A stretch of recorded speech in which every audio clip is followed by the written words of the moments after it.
आमची चांगली लई चांगली. हाय गाईज, तुम्ही सगळे कसे आहेत? मस्तच ना?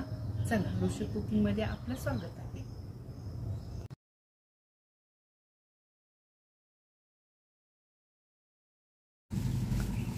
पुदिन्याच्या 6 पेंड्या आणले, स्वच्छ निवडून घेतले. आता स्वच्छ धुवून त्याचा रस काढून डीप फ्रीजला ठेवायचं. भरपूर वर्ष टिकताना आपल्याला पाणीपुरी पुदिन्याची कधी चटणी करायची असेल तर ते रस घ्यायचं आणि त्याची चटणी मिक्स करायचं. तर चला, आता आपण हे स्वच्छ 2 ते 3दा पाण्यात धुवून घेऊया.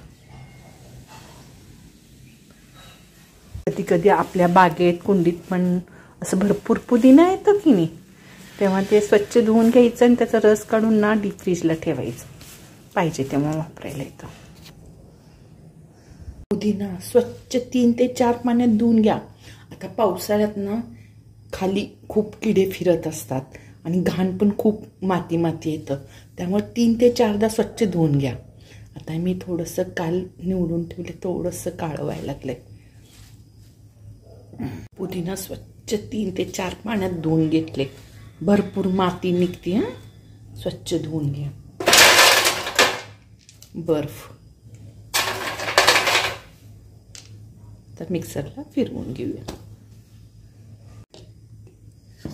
फिरवून झालं. प्लॅस्टिकची बॉटल घ्या आणि भरून ठेवा.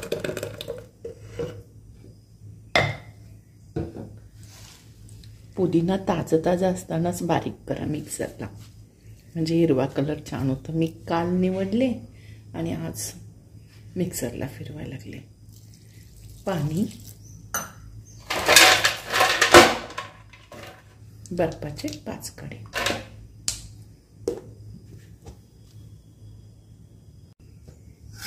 थोडंसं पाणी घाला.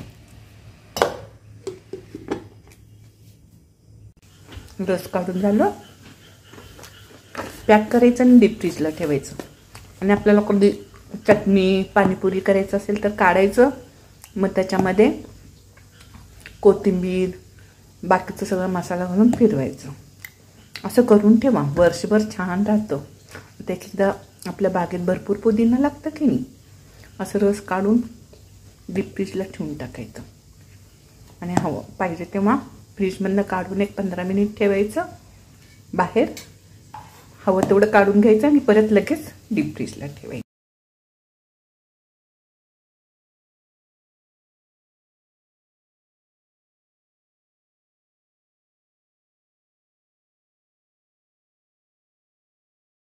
वेळेत वेळ काढून व्हिडिओ पाहिल्याबद्दल थँक्यू. Bye bye. नेक्स्ट रेसिपीला भेटूया.